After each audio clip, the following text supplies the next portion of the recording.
তোরে কতবার কইছি আমি যে এই ক্ষেতের মধ্যে কুবাইস না যায়, এই ক্ষেতটা আমরার, এই ক্ষেত যদি কিছু করন লাগে আমরা করবাম। তোরা এই ক্ষেতের মধ্যে নামাজ কে লাগে? হ্যাঁ, এই ক্ষেত মানে এই ক্ষেত আমার দাদা আমার বাপের নামে লিখে গেছে, এই ক্ষেত আমদার।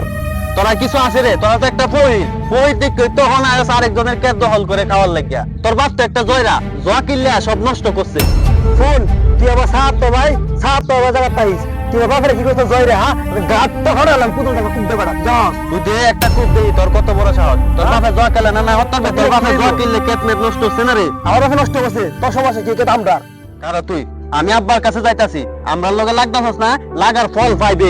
আব্বা কই তার দাদা দেব একটা দেখবি দিরা আইছে সারা জীবন শুনতেছে ক্ষেত আমরা সারা জীবন বাপে ক্ষেত করে, সে আইছে ক্ষেত দহল তো গাছটা মানে শুরু লাগে ক্ষেত লাগে। গুরু এর একটা কারণও দিছে না। আমি অফিস করবাম না গুরু বাছুর পালবাম? কিরে রে, কই গেলে? কই যাইতাম? আমি গেছিলাম বন্ধের মধ্যে, গিয়া দেখি তোমার ভাইয়ের সেরা আমরা ক্ষেতের মধ্যে নামে কুবাইতাছে। কি কছে এটা? আমরা কে তো আমার ভাইয়ের সেরা কুবাইতো করে? তুমি গিয়া দেখো, যাও তুমি যাও, আমার লগে কাজে লাগবে, তখন গিয়া দেখো, তুমি যাও তাড়াতাড়ি দেখি যাও। অনাইতাছে, চিন্তা করিস না, লাগিছে এবার। বাবু কত 200 টাকা হইব? থাকলে দে আমারে। আব্বা 200 টাকা তুমি কি হত্যা? তুই এত কিছু বিগানের দরকার নাই, 200 টাকা পাইছি থাকলে দে। আব্বা সারা জীবন তো 200 400 500 টাকা নিয়া এই জয় খেলছো, কিছু তো করতে পারো নাই। দাদা যে সম্পত্তি আছিল এটাও নষ্ট করছো, আর আমার শাখা দেহ সব ঠিক রাখছে, আর চাকরি করে সম্পত্তি কিনছি। দাদা তোর টিয়া আমার লাগতো না। কিরে তোর সারা দোকান আছে একটা সরকার, তোর সারা বলে কইতাছে আমার সারা গা কাটতে পারায় দিত। কার ফল তোমরা কি আর বাপ? বাপটা যেমন ফুটটা বেশি যেমন আমনে সরাই কইতাছে এই জায়গার মধ্যে একটা কুকার না দিতাম কেরে, এই জায়গা আমার বাপের নাই রে। তুই কি সৌকান গাছ নাকি? এই জায়গা তোর বাপের হইতো কেরে? তোর বাপের এদিকে আমার টেহা নিছে, টেহা নেই এই জায়গার কাউলা আমারে দিছে। তোর বাপে তোর কাছে কইছে না? আমার বাপে কাওয়া দিছে ঠিক আছে, কিন্তু পুরা ক্ষেতের কাওয়া তো দিছে না, অর্ধেক ক্ষেতের কাওয়া দিছে।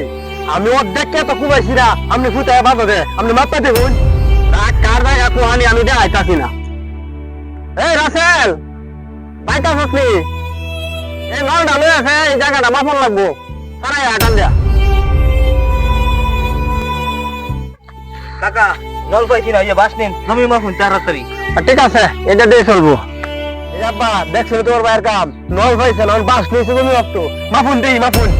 এই রাসেল এই বাস লইয়া যাচ্ছে, এই মাথাতে মাপতে দেখ কোন হলো সুন্দর টিকে মাপ দেই কতখানি বারে দেখ তারা পরে কইস না দিলে হইছে না।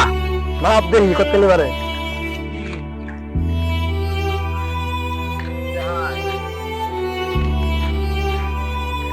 এই যে মাছ হয়েছে ভালো না? আমি তো নিবন্ধ কাটছি, অনেক বেশি কাটছি নাকি? আপনি ফুটে বাবা দিল দেখেন, ওটা মিলাই দেখেন। আচ্ছা তুই কাটছস ঠিক আছে, 2 ফুট যে বেশি কাটছস এটা দেখছস? চাচা এদিকে আমি মাপ দিছুন, সঠিক মাপ হইব। মাপ তো দিছুন বাঁশ দেয়া, বাঁশ দেওয়ার কতদিন মাপ পান? বাঁশ দেয়া মাপ দিলে কি মাপ সঠিক? আচ্ছা ঠিক আছে, এরপরের বার মাপ দিলে আমি না নিয়ে মাপ দাম, দেখি তোরা কেমনে আমার জায়গাটা দখল হয়ে কাজ। ল আমরা যাই, দেখি এটা না কেমনে আমরা জায়গা দখল হয়ে কা। হ্যাঁ আমি লই আইন যে দেখছো আব্বা, মানে কদিন পরে পরে খাওয়া খাওয়া দেখাতে লাগবে আমার লগে। আমি লই আই না বাঁশ লই মাপে। তোমার ভাই তোমার সহজ সরল ফায়া, তোমার তো সম্পত্তি নিছে ওই, আর তুমি যত কিনলে যেতে সম্পত্তি আছিল সব বিনাশ করছো তুমি। তোমার ভাই দুনিয়া সম্পত্তি তো তোমার লগে লাগতো আসে, আমার এগুলো সারা উড়াই আমার মাত্র। বাবা রে, আমি এতদিনে বুঝতে পারলাম এই জোয়াটা কেলিয়া সব সম্পদ নষ্ট করে বুঝলাম, কিন্তু এই বুঝাতে বাবা কি হইব? আব্বা আম্মা তোমারে কত করে বুঝাইছে, আমি তোমারে কত করে বুঝাইছি, তুমি জোয়াটা কিনলো না, জোয়া খেলা ভালো না, জোয়া খেললে মানুষের সবকিছু ধ্বংস হয়ে যায়। তুমি কারো কথা শুনতো না, আজকে তোমার আপন ভাইয়ে তোমার অপমান করছে, তোমার বাতিটা তোমার জয় রেখো, এটা আমার শূন্য লাগে আব্বা, বুঝছো? তোমারে কত করে কইছি তুমি বুঝো না আব্বা, সব সম্পদ হারায়া ওহন বুঝতেছ।